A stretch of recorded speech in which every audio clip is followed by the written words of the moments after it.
আসসালামু আলাইকুম। শেয়ার বাজার প্রতিদিন ইউটিউব চ্যানেলে সবাইকে স্বাগত জানাচ্ছি। আরও একটি নতুন ভিডিও নিয়ে হাজির হলাম। আজ 21শে জুলাই 2025। আজ দেখব 21 তারিখের বাজার কেমন ছিল, সেই সাথে আগামীকাল 22 তারিখ মঙ্গলবারের বাজার কেমন যেতে পারে সেটা নিয়ে আমরা আলোচনা করব। ভিডিও শুরু করার আগে স্ক্রিনে দেখতে পাচ্ছেন যে শেয়ার বাজার প্রতিদিন থেকে SMS অ্যালার্ট পেতে চাইলে রবি অথবা এয়ারটেল থেকে স্ক্রিনে দেওয়া কোডটি ডায়াল করবেন। চলুন আমরা মূল আলোচনায় ফিরে যাই। তো আসলে মন খুবই খারাপ। আসলে বাংলাদেশের সবারই মন খারাপ আজকে মাইলস্টোনের বিমান বিধ্বস্তের যে ঘটনায় অনেকে মারা গিয়েছেন এবং ছোটো ছোটো বাচ্চারা সবাই আগুনে পুড়ে হসপিটালে ভর্তি আছেন। তো এটার জন্য আসলেই অনেক মন খারাপ, মানে দুপুর থেকে এটা শোনার পর থেকে বা ভিডিওগুলো দেখার পর থেকে। তো জানি না আমার সাবস্ক্রাইবার বা ফলোয়ার যারা আছে তাদের কেউ আছে কি না, আর যারা মারা গিয়েছেন আল্লাহ তাদেরকে জান্নাতুল ফেরদৌস দান করুক। আর জানেনই তো, আগুনে পুড়ে মারা গেলে বা পানিতে ডুবে মারা গেলে এগুলো সাথে শহীদি মৃত্যু, সবাই জানেন। তো যাক, যারা হসপিটালে আছে তাদের জন্য আমরা দোয়া করি, আর সার্বিক সহযোগিতা যা যা লাগে যেভাবে পারি সহযোগিতা করি। আর হচ্ছে যারা মারা গিয়েছেন তাদের ফ্যামিলির জন্য অবশ্যই বেশি বেশি করে দোয়া করা। তো এটা আসলে খুবই খুবই খুবই একটা হৃদয়বিদারক ঘটনা আজকে যেটা ঘটলো। তো এটা আসলে দুপুর থেকেই সবারই মন খারাপ, স্পেশালি আমার বেশি, কারণ ছোটো ছোটো বাচ্চা তো স্কুলে পড়তে গিয়েছিল, সেখানে এমন একটা ঘটনা আসলে কি বলবো, মানে কথাই বেরোচ্ছে না মুখ দিয়ে দেখার পর থেকে আর কিছু। আল্লাহ সবাইকে ভালো রাখুক, যারা অসুস্থ আছে, স্পেশালি যারা অসুস্থ তাদেরকে আল্লাহ তাড়াতাড়ি সুস্থতা দান করুক, আমিন। আসেন একটু শর্টকাটে মার্কেট দেখিনি। আজকে আমরা দেখেছি যে সূচক 25 পয়েন্ট বৃদ্ধি পেয়েছে, 860 কোটি লেনদেন হয়েছে। 115টি বেড়েছে, 223টি কমেছে, 52টি আনচেঞ্জ ছিল। এখানে একটা ব্যাপার লক্ষণীয়, দেখেন সূচক কিন্তু 50-60 প্লাস ছিল, সেখানে কিন্তু কমতে কমতে 25-এ এসে ঠেকেছে এবং লেনদেনও কিন্তু অনেক বেড়েছে, কিন্তু বৃদ্ধি পাওয়া কোম্পানির সংখ্যা খুবই কম। দেখেন 223টা কমেছে, এর মানে কি আজকের বাজারটা কারো উপকারে আসেনি। আজকের বাজারে আমরা সূচক যদিও 25 প্লাস দেখেছি, কিন্তু কারো উপকারে আসেনি, সবার স্টকের দাম কমে গিয়েছে। স্পেশালি ব্যাংক ভালো করেছে আজকে, ফার্মা সেক্টর ভালো করেছে।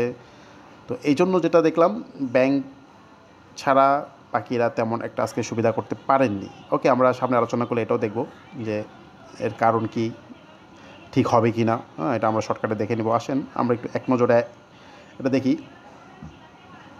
দেখেন ফার্মা থেকে কিন্তু আজকে ওরিয়ন ইনফিউশন, এশিয়াটিক, একমি, সেন্ট্রাল ফার্মা, একমি ল্যাব আর একমি পেস্টিসাইডস, এগুলো হচ্ছে কি মোটামুটি চোখে পড়ার মতো। তারপর ইঞ্জিনিয়ারিংয়ের মধ্যে ভালো করেছে অ্যাসালম, KNQ, মুন্নু এগ্রো, তারপর ওয়ালটন। মিসেলিনিয়াসের মধ্যে খানবাজার একাই রাজত্ব করেছে আজকে দেখেন। তারপর GQ বলপেন ছিল, স্পেশালি খানবাজারের রাজত্ব বেশি ছিল। সিমেন্টের মধ্যে লাফার্স ছিল। এরপরে আমরা যদি ব্যাংকে যাই, prime bank, south east bank, Dutch Bangla bank, EBL, ইসলামী ব্যাংক, ওরা ভালো করেছে। ফুড অ্যান্ড এনার্জির মধ্যে ব্যাটবিচি একাই ভালো করেছে। তারপর হালকা পাতলা করে জেমিনি, ফুয়াং ফুড, ঘেল ছিল।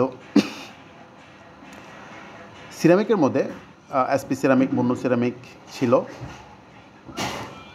এরপরে হচ্ছে ট্রাভেল লেদারের মধ্যে সিপাল ছিল। টেলিকমিউনিকেশনের মধ্যে আজকে GP ছিল।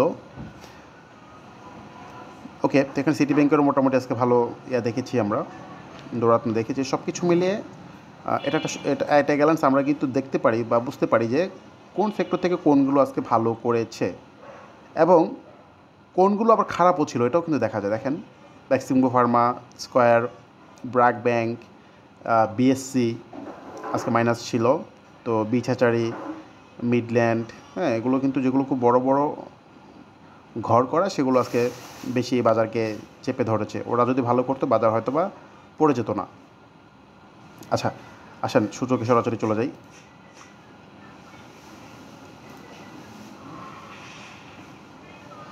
দেখেন 5273 থেকে 5219 এসে ক্লোজ হয়েছে। সো সে মোটামুটি অনেক, প্রায় 50 পয়েন্ট সূচক কি উপর থেকে ধরে রাখতে পারেনি। একটা ভালো সেল প্রেশার ছিল, খুবই ভালো সেল প্রেশার ছিল। আর রেজিস্ট্যান্ট লেভেলে আছে বলতে গেলে অনেকটা ব্রেকআউটের মতো।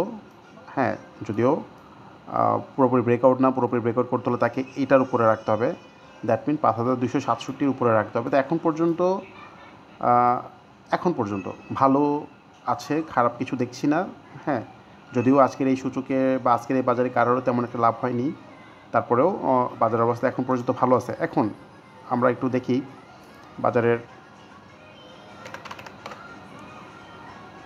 বাজারের সূচক আসলে সাপোর্ট কোথায়, এটাই তো বেশি ইম্পর্টেন্ট আমাদের জন্য, তাই না? তাহলে আমরা কি একটু ভরসা পাবো যে আসলে কী অবস্থা। দেখেন, একদম শর্টকাটে বলে দিই, শর্টকাটে আপনারা দেখে নেবেন। এই যে পিঙ্ক কালার যে রেখাটা, সেটা কোথায়? 5156-তে।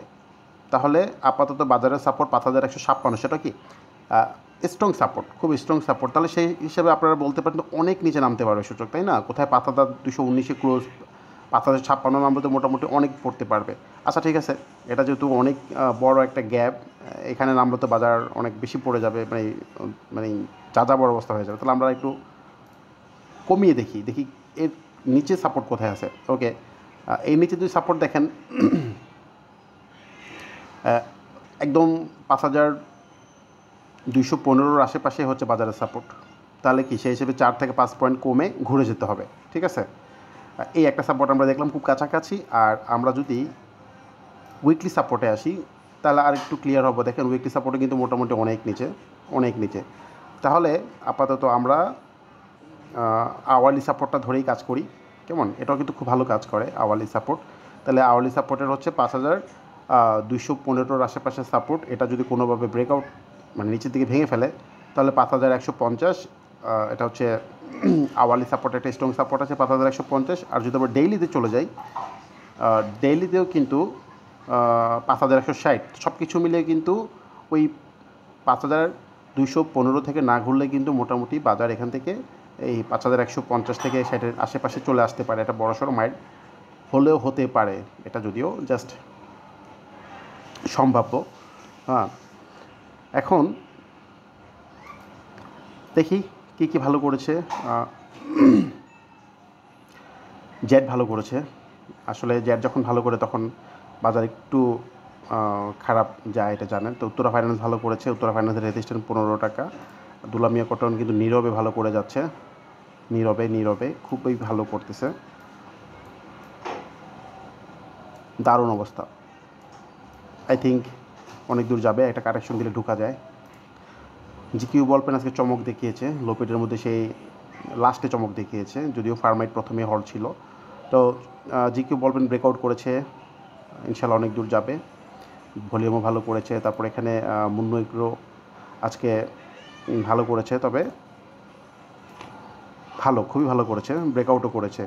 নেক্সট কিন্তু মুন্নু এগ্রো 425 টাকার আশেপাশে, সো রাস্তা ক্লিয়ার আছে, কারেকশন দিলে ঢোকা যায়। ফার্মাইট আজকে ভালো করেছে, হল ছিল।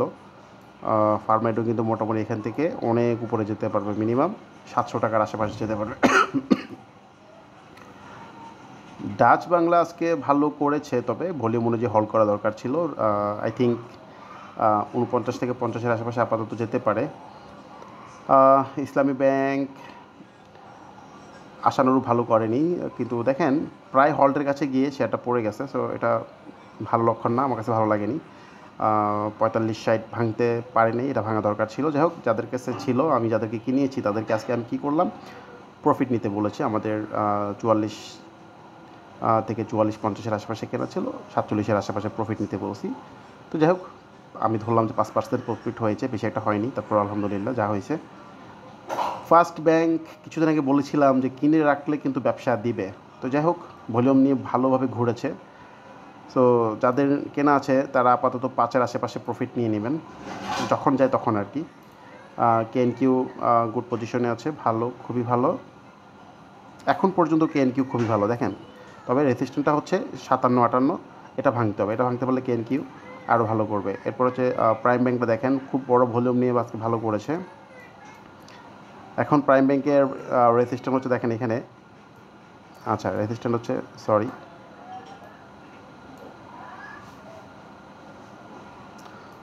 ও প্রাইম ব্যাংকের রেজিস্ট্যান্ট আমরা এখানে দেখি, তাই যেহেতু এখানে 1 ইয়ারের ভিতরে প্রাইম ব্যাংকের রেজিস্ট্যান্ট আমরা পাইনি, তাহলে আমরা কোথায় দেখব?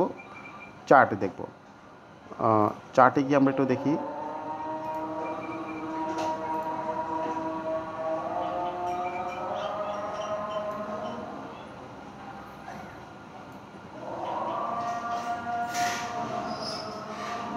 ৳২৭.৩০ রেজিস্ট্যান্ট, এটা ভাঙতে পারলে কিন্তু নতুন করে আলোচনা করব। আজকে ফার্স্ট টাইম কিনেছি আমরা, যারা আমার মেসেজ অ্যালার্ট চালু করেছেন তারা পেয়েছেন। সো আমার কাছে ভালো লেগেছে ব্যক্তিগতভাবে, এজন্য দিলাম। রাস্তা একদম ক্লিয়ার, 30 পর্যন্ত রাস্তা ক্লিয়ার আছে। ডোমিনেন্স আজকে ভালো করেছে। আপাতত ডোমিনেদের রেজিস্ট্যান্ট হচ্ছে 12.50। তারপর এখানে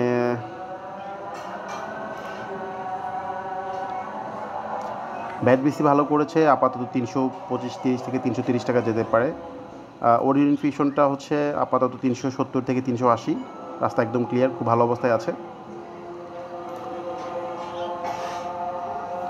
জিপি এইটানে 320, তারপর এশিয়াটিক এইটানে আশা করি ইয়ার দিকে যাবে, যে তার নেক্সট রেজিস্ট্যান্ট 57-58 দিকে যেতে পারে। যাই হোক, আজান দিয়ে দিচ্ছে, আর আজকে কথা না বলি। খানবাদার নিয়ে কথা বলে শেষ করি। খানবাদার আসলে 25 টাকা ভাঙা দরকার ছিল, 25 টাকা ভাঙতে পারলে কিন্তু খুব ভালো হতো। আমাদের যাদের ছিল তাদেরকে আজকে 25 টাকায় সেল করেই দিয়েছি। যাই হোক, যাদের আছে গুড লাক, যদি ব্রেকআউট করতে পারে তাহলে খুবই ভালো। অনেক বেশি ভালো থাকবেন, আর কিছু জানার থাকলে কমেন্ট করবেন। আল্লাহ হাফেজ, আসসালামু আলাইকুম।